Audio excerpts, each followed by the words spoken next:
Hey everybody, I'm Michelle Mai. I'm a college planner here in San Diego, California, and I just wanted to go over the most common myths and assumptions about paying for college and financial aid. Number one, you qualify for aid when you went to college, so you'd assume that your child will qualify for aid as well. The one thing you need to understand when it comes to financial aid in terms of need-based aid is that it's income and asset-based. If your family or your parents, when you were younger, didn't make very much money, then you probably qualified for a lot of aid. The deal is that a lot of times parents now went to college when they were younger and now are working and making mid to a high income, and technically the financial aid formulas favor more lower income families. So something that you want to do in advance is you want to calculate what you call your expected family contribution number in advance, so you know what the baseline behind what you're supposed to contribute is. Don't assume that your student will qualify for financial aid just because you did when you were a kid. Number two, you worked and took out loans and paid for yourself to go to college, so should your student. Here's the deal. The cost of college these days has risen a lot higher than what most families would just assume that it would be. The cost of a Cal State right now is approximately $26,000 per year. The cost of a UC education right now per year is roughly about $34,000, and a private school here in California on average is about $55,000 per year. So the one thing that you're going to want to understand is that it's pretty difficult for a student to make an income, right, in the amount of, I'm just giving you an example, but $50,000 per year or $45,000 per year to be able to net the $34,000 that it takes to pay for a UC education. So please make sure that you understand that that's something that a lot of times students aren't going to be able to work and pay for themselves to go to school. The second part of this is loans. So a lot of parents are assuming that a student can take out the full amount of, or the full cost of college through student loans. The one thing that you need to understand is that there are loan limits in terms of how much a student can borrow from the federal government. As an example of this, the Federal Direct Loan Program, aka the Stafford Loan Program, is actually a program that will allow the student to be able to borrow $5,500 the first year, $6,500 the second year, and the third and fourth year $7,500. So it's not the total cost of college. Now, a lot of times families have asked me, well, hasn't a lot of other students taken out all this, all these student loans that we hear about, the student loan debt that's out there? Yes, there's a lot of student loan debt out there. What has happened actually is that a student nowadays can go to a private lender like a Wells Fargo or a Bank of America, and unfortunately the way that it works is they'll be the primary borrower on the loan. However, the parents might need to co-sign for them in order for them to get the loan. So be careful with that, because you might be co-signing on a loan that might not be paid off for anywhere between 10 to 20 years, and that could hinder your ability to borrow for your future. So number three, my student is going to apply to all these scholarships so they can fund their education. Here's the deal when it comes to the private scholarships that are out there. And let me define private scholarships a little bit more here. So there's merit-based scholarships that are offered by the university to attract a student to come to school there.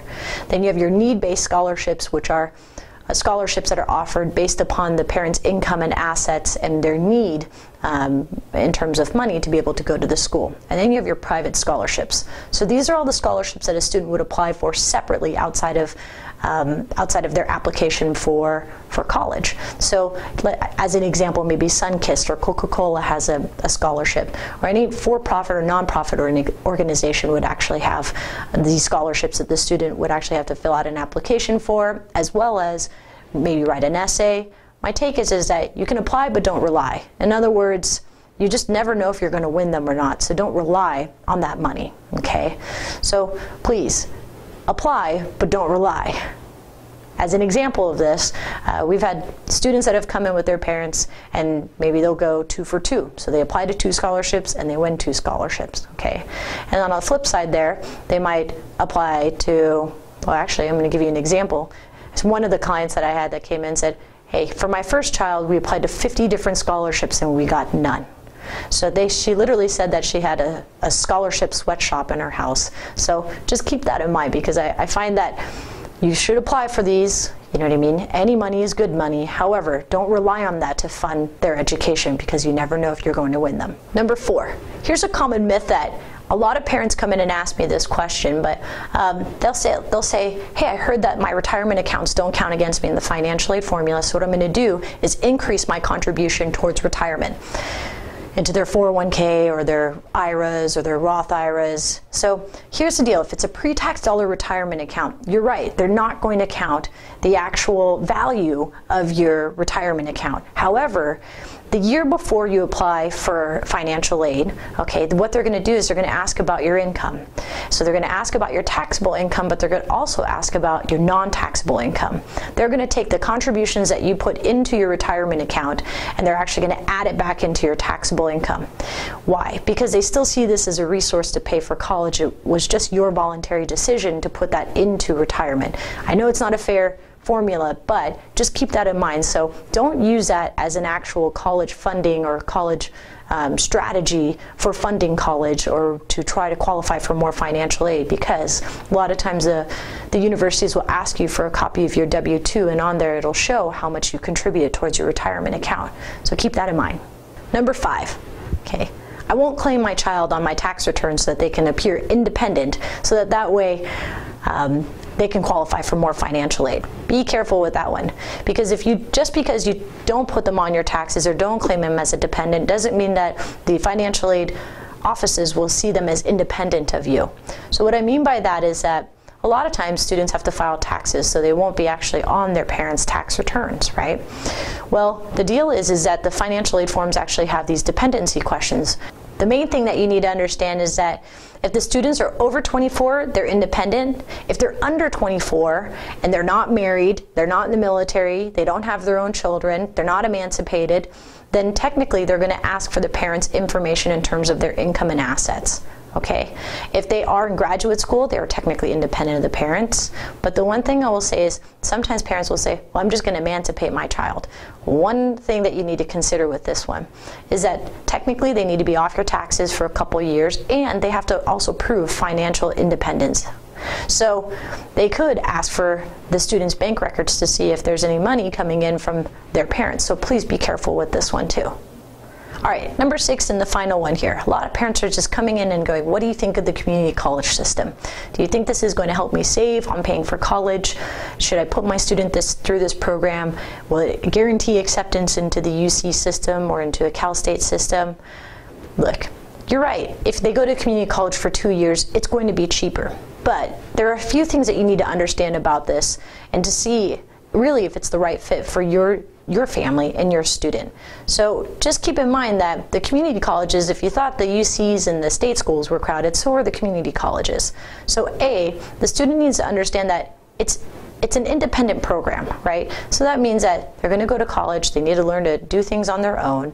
They also need to make sure that they take all their general education courses. There is something called the IGETC, which is a list of actual courses that they need to take. It's just general ed courses. So they have to take X number of English courses, X number of math courses, X number of humanities courses, science courses. So just keep that in mind, that they're basically going to be going through and doing all their general education courses. So they're not the most exciting courses out there either. The next thing is that most of these UCs are not guaranteeing acceptances into the UCs now just because they went through this program. They have to compete with all the other transfer students. So that means that they need to have a competitive GPA, right? And probably also some extracurricular activities through the process too. So while you've wiped your slate clean of your high school GPA and standardized test scores, you're now restarting this again. So the one thing that I would always say is you need to check with the community college advisor to make sure that you're taking the right courses.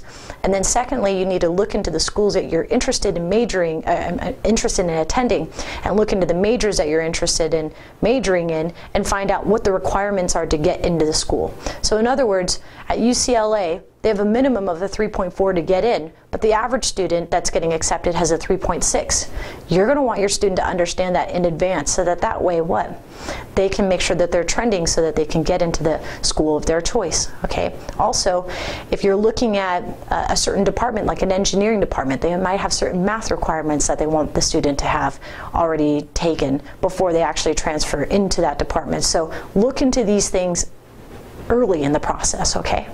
All right, so that concludes the top common mistakes and common assumptions and myths that parents make about paying for college and financial aid. The one thing I will want everybody to start doing right now is go and calculate your expected family contribution. You can go online and look up a calculator that'll actually ask you about your income, your assets, and also a little bit about your family, and it'll give you a number. This expected family contribution number is the baseline behind what they assume that you can afford to pay towards college for your children. So really you need to start to think about what your expected family contribution, then you need to figure out if there's anything you can do to lower it, and then look at what the net out-of-pocket cost is.